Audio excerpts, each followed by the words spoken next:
스테반 집사님은 55절에 얘기한 것처럼 성령이 충만했던 분입니다.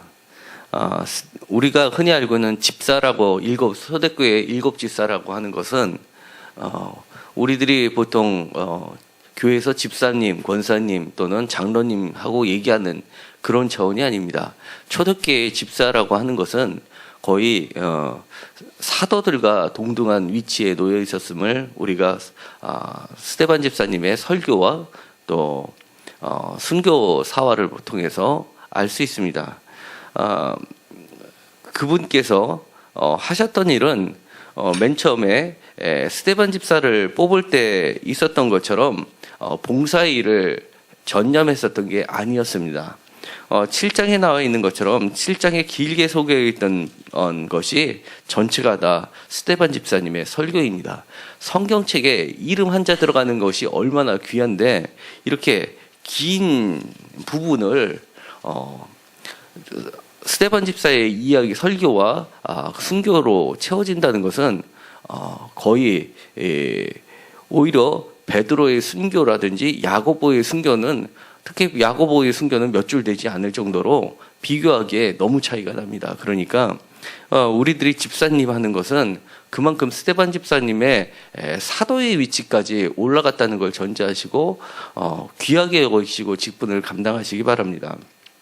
그리고 이 스테반 집사는 헬라파 경건한 자들, 헬라파 기독교인들의 그 우두머리라고 할 수 있습니다. 그래서 스테반 집사님의 순교 뒤에 이어서 바로 예루살렘에 있었던 헬라파 기독교인들은 다 박해를 받고 축출을 해서 흩어지는 상황이 발생했고 예루살렘에 남아 있었던 베드로와 요한과 같은 유대파 기독교인들은 박해를 피하고 예루살렘 성전에 계속 남아 있었던 것을 우리는 성경을 통해서 알 수 있습니다. 그렇기 때문에 구분을 할 필요가 있습니다.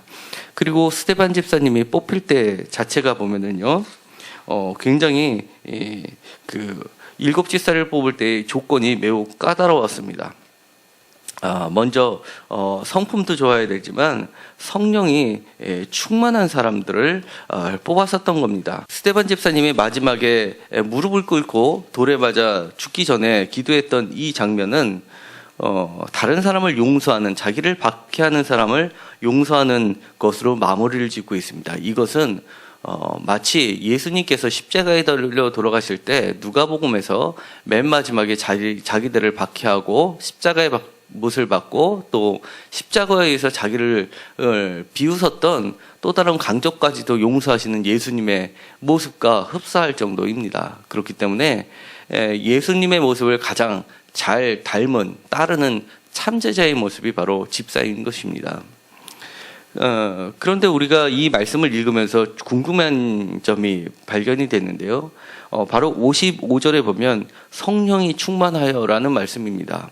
우리가 아마 성령 충만 받으세요라는 말을 교회에서 늘 들어왔을 겁니다. 그런데 스테반 집사님은 집사님으로 선출될 때도 성령이 충만한 자였습니다. 그런데 왜 갑자기 또 성령이 충만하라고 할까요?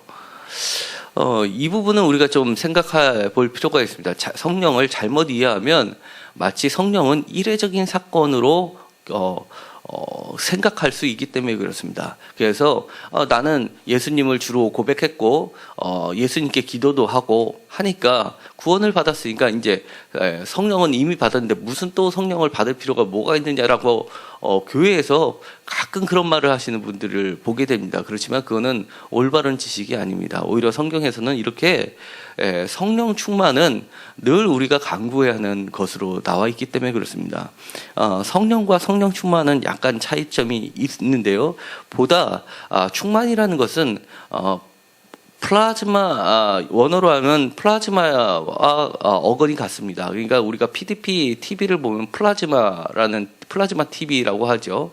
그러니까 그 밀도가 굉장히 높아서 더 이상 무엇인가가 채워질 수 없는 빡빡한 상태의 유동적인 것을 바로 플라즈마라고 하는데요. 이 충만이라는 것과 플라즈마는 원어로는 플레로마라고 하는데 어근이 같습니다. 그러니까 성령이 역사하심이 특별하게 강력하게 나오는 그 상태를 얘기합니다. 그래서 그 용례들을 보면은요, 사도행전 2장 4절에 그 첫 번째 용례가 나옵니다. 성령이 충만함을 받고 성령이 말하게 하심을 따라 다른 언어들로 말하기를 시작하니라, 이렇게 되어 있으니까 바로 성령이 충만했을 때 나타났던 첫 번째 현상이 방언 사건이 있었습니다. 그 다음에 성령 충만으로 일어났던 사람이 기쁨으로 가득 차는 상황이 발생했고요.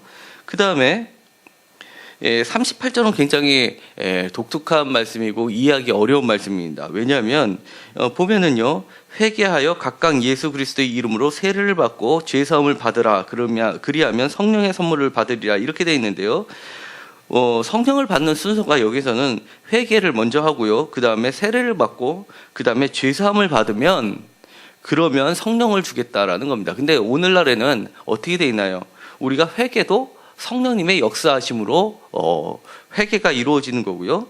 그 다음에 세례가 여기 있는 것처럼 죄사함의 권세가 있는 게 아니라 성령과 예수 그리스도의 피로써 죄사함의 권세가 있다고, 이거는 교리적으로 확정된 겁니다. 그렇기 때문에 이 38절은 초기 기독교의 다양한 견해들이 이 성경 안에 들어가 있는 것이고요. 그렇기 때문에 에베소에서, 사도행전에 보면 에베소에서 온 사람을 보면 세례 요한의 세례만 알고 성령 세례에 대해서 들어본 적이 없다라고 얘기하는 것은 그들이 요한의 세례를 그렇게 열광적으로 받고자 하고 예수 그리스도의 복음보다도 훨씬 많은 넓은 지역에 뻗어나갈 수 있었던 것은 세례를 죄사함으로 연결시켰던 초대교회의 그 전통 때문에 그렇습니다. 그것을 바로 세례 요한하고 예수님하고 차별화를 시켰던 게 바로 이 성령이라는 겁니다. 성령의 세례를 통해서 우리가 사도행전 같은 경우는 권능의 역사가 일어나고요, 방언의 역사가 일어나고, 그 다음에 참 제자로서도 갈 수 있고요, 그 다음에 기쁨이 넘치는 사건들, 이런 모든 것들이 성령의 역사들이 나타나는 거고요.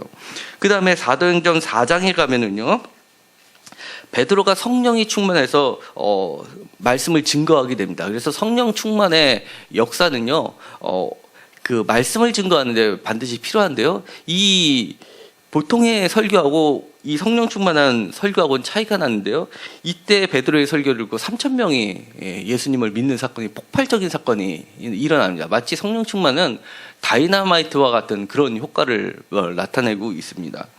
그 다음에 31절에 보면은요, 이 성령 충만함은 우리의 두려움을 없애주고요, 말씀을 전할 수 있는 게 해주고요. 오늘 읽었었던 본문에서 보면 그 일곱 집사를 설득할 때 기준이 바로 성령과 지혜가 충만한 자였습니다. 그러니까 우리가 직분을 감당할 때도 바로 성령 충만이라는 게 반드시 필요한 것입니다. 그리고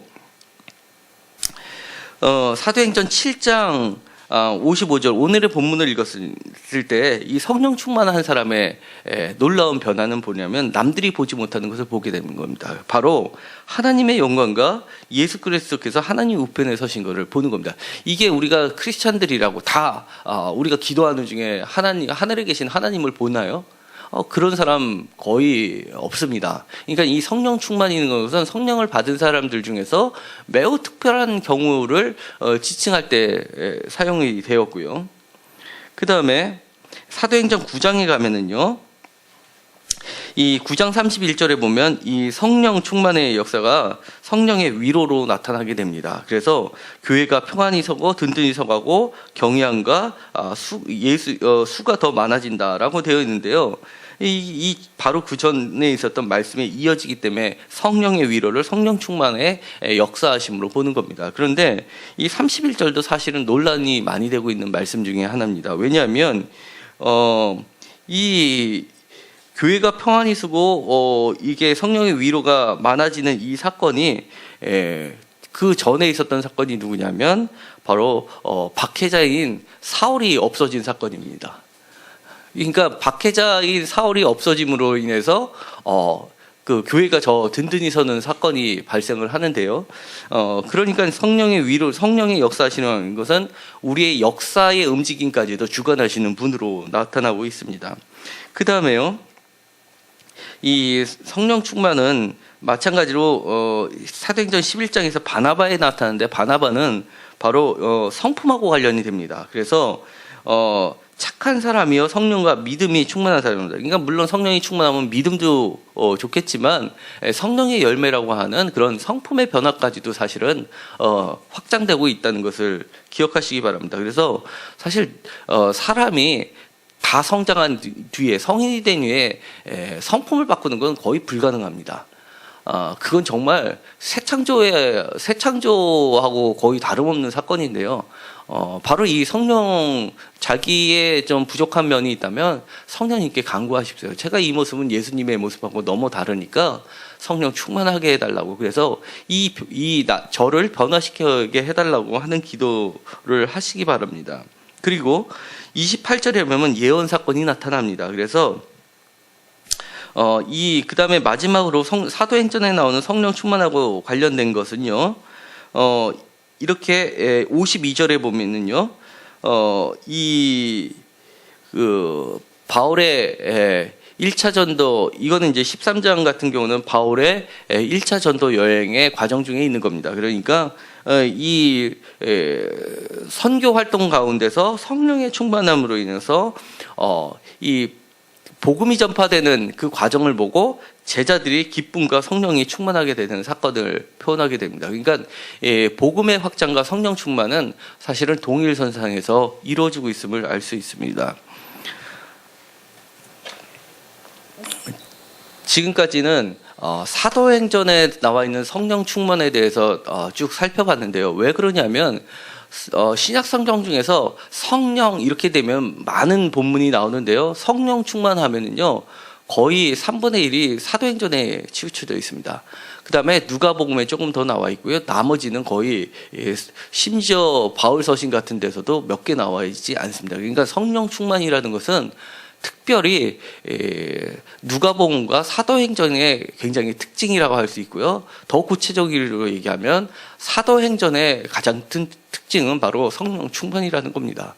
우리가 성령을 이례적인 사건으로만 생각하면 안 된다는 것을 짚어봤습니다. 왜냐하면 우리가 참 제자가 되고 복음이 확장되고 교회가 든든히 서고, 그 다음에 내 성품이 변화되고, 그 다음에 특별히 주님을 주목하여 볼 수 있는 것, 그리고 끝까지 주님을 잘 섬기도록 하는 그 모든 것에는 바로 성령 충만이 있기 때문에 그렇습니다. 그러니까 우리가 날마다 성령 충만하게 해달라고 성령님께 간구하는 자들이 되었으면 좋겠습니다. 때로는요, 이 성령에 관련돼서 말씀을 읽으면 그런 말씀이 나옵니다. 예를 들어서 바울이 전도 여행을 하다가 그 사람한테 예수님을 믿을 만한 구원할 증거가 보이니까 예수님을 전하는 사건이 일어납니다. 그래서 간혹 성령이 충만하면 사람도 꿰뚫어 보구나라는 생각을 하게 됩니다. 그리고 특히 저도 옛날에 사업을 할 때 정말 진짜 성령님께서 충만해가지고 거래처들을 보면 이 거래처가 정말 나한테 도움이 되는 거래처인지, 나한테 해를 끼치는 거래처인지, 아니면 사람들을 만나더라도 저 사람이 나한테 해가 되는 사람들인지 도움이 되는 사람들을 보고 알 수 있었으면 좋겠다라고 그렇게 대도 안 되게 기도한 적이 있습니다. 얼마나 잘못된 건지, 그거는 성령님을 마치 점쟁이로 만드는 사건이었습니다. 성령님은 분명히 권능으로 임하시지만 우리가 그 권능을 주님의 사업에 올바르게 쓰기 위해서는 바로 성령 충만함이 사실은 필요합니다. 주님께서는 우리에게 성령을 주시고 제사함을 하고 하나님의 자녀로 해서 성령님을 이미 알게 한 것이 있습니다. 그런데 성령 충만이라는 것을 마치 성령이 임하셔서 지금 현재 내 상태는 한 50%인데 더 기도했더니만 70%가 되고, 더 기도했더니만 90%가 되고 100%가 되고, 이런 개념이 아닌 겁니다. 성령은 한 번 임하시면 이미 성령 충만입니다. 다만 성령 이 사도행전에서 얘기하는 성령 충만이라는 것은 하나님의 특별하신 역사하심이 폭발적으로 일어나는 그런 상태를 얘기하는 것이라는 걸 기억하시고 성령의 역사가 일어나게 해달라고 얘기하는 것이 바로 성령 충만하고 같은 개념이 될 수 있습니다. 기도하고 마치기로 하겠습니다. 하나님, 저희들에게 성령 충만함을 허락하여 주옵소서. 주님을 우리의 구주로 고백하고 신앙생활을 시작했습니다. 때로는 성령님의 음성을 듣기보다는 내 의지와 내 생각대로 성령님을 좌지우지하려고 했었던 부분들이 있었음을 고백합니다. 주님, 용서하여 주시옵소서. 성령님께서 충만하게 역사하셔서 우리가 바른 길로 갈 수 있도록 주님 인도하여 주옵소서. 우리를 둘러싼 많은 환경들이 있습니다. 하나님, 우리의 욕심을 따라서 강구하는 것이 아니라 그런 환경들을 성령님께서 제압하여 주셔서 우리가 주님을 더 잘 믿고 또 외부 환경들에 의해서 주님을 잘 섬기는 것이, 그리고 교회가 든든히 서는 것에 방해가 되지 않도록 박해자 사울을 처분하셨던 것처럼 성령님께서 역사하여 주시옵소서. 하나님, 우리가 좀 더 주님을 잘 섬기기 위함이다. 절대로 성령님을 마치 미신처럼 믿지 않게 축복 허락하여 주옵소서. 예수님의 이름으로 기도드렸습니다. 아멘.